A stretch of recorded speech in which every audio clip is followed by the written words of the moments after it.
Hello all, welcome to the VoIP Traffic Analysis course on Pentester Academy. So in this course, we'll take up the final use case, which is SIP and srtp, but we'll try and decode conference calls.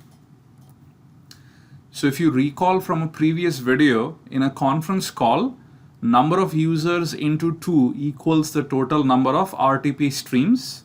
And as we discussed earlier, each of these RTP streams is encrypted using a separate unique key. So let's jump right in.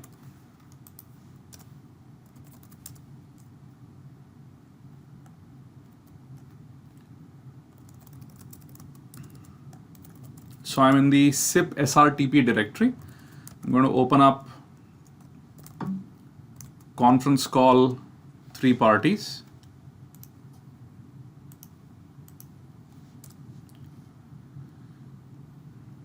Apply a filter for SIP or RTP.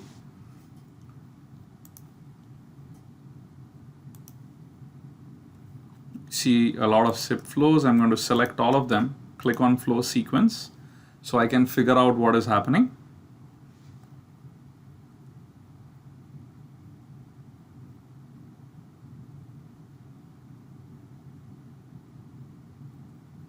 So here we go. We can see there are 4 parties. 130 is the server, 132, 1, and 136 are the different clients, right? So we see that all the 3 phones are registering right here on the top. And after that, you have the various transfers beginning. So what I'm going to do is, just like in the previous video, find the key for each of these parties, and then I'll show you a demo of decrypting one of them.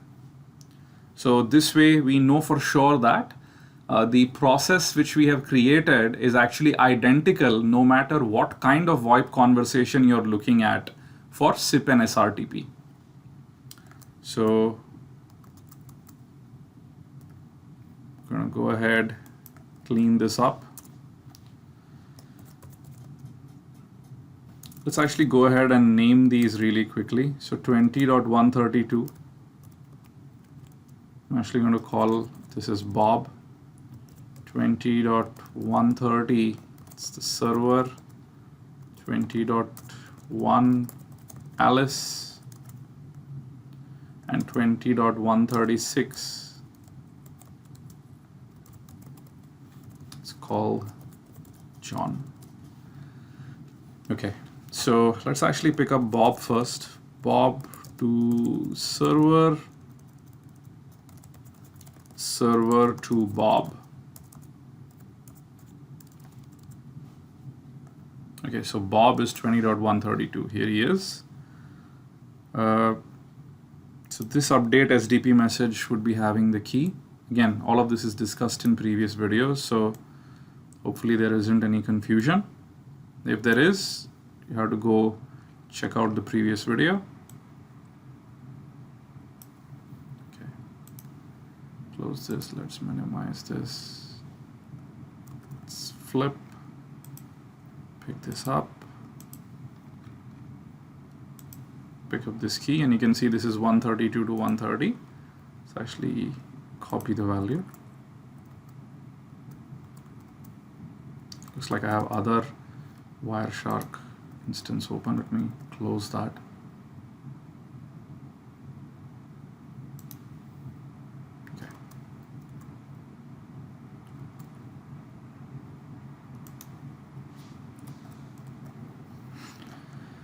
Now let's go ahead and look at the other side, which should be in this SDP message.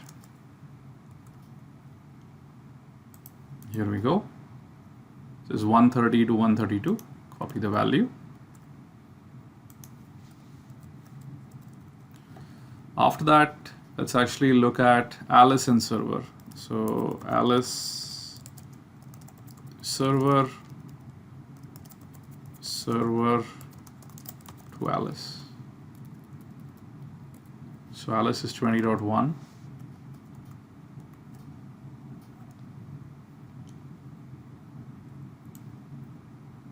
So here is the exchange 20.1.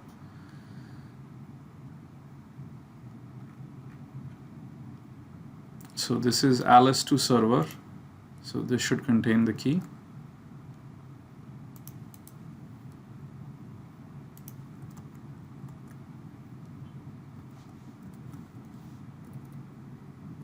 And then this is server to Alice, the next one.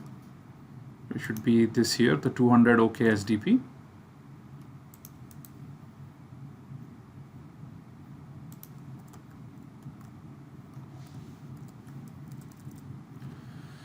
And then finally, we have John to server.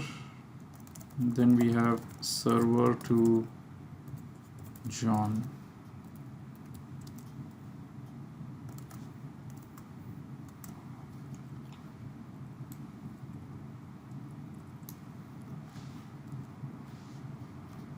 So this is John 20.136. Scroll down.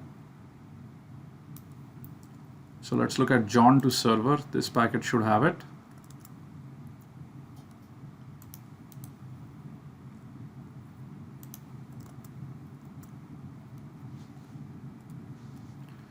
And then we have server to John, which should be in this 200 OK SDP. Let's copy this out.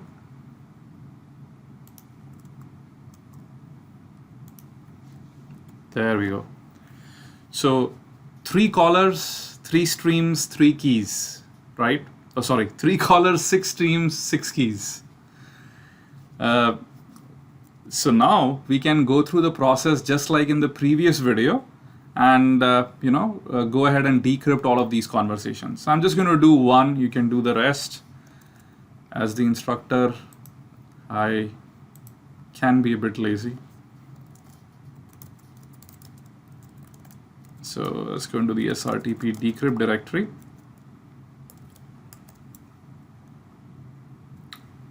-k. Let's actually pick up the first key. This is Bob to server. Paste it. Feed in the pcap file. Output would be conference Bob server dot hexdump.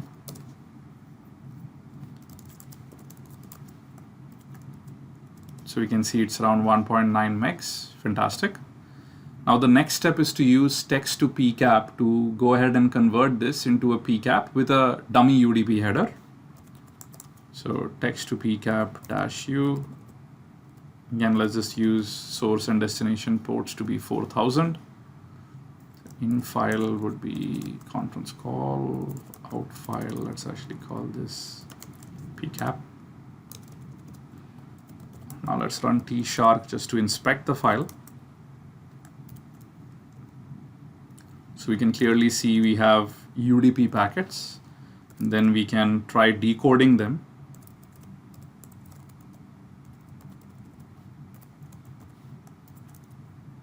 And we see we have recovered RTP streams.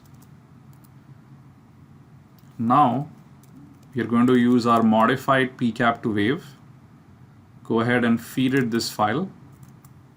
Feed it an output file, conference Bob server, and then give it the decode option as input.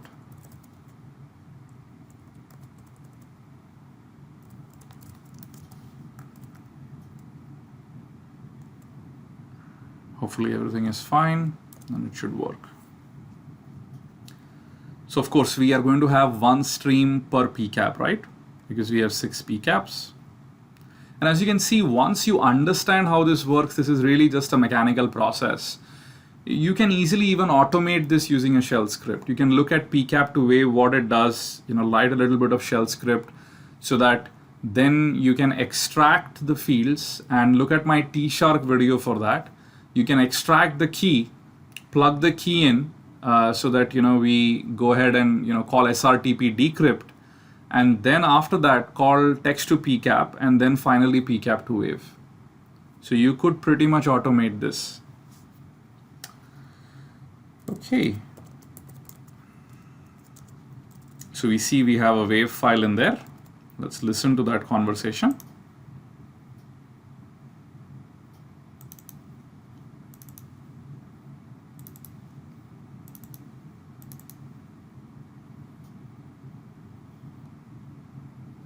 here it is.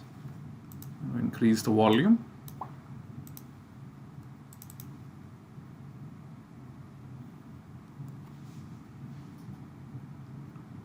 Hopefully there is something in there.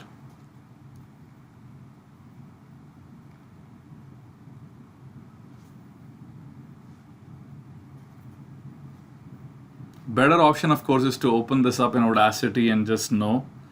But hey, you know what? Why don't we just bear the suspense for a minute? That's how long the clip is.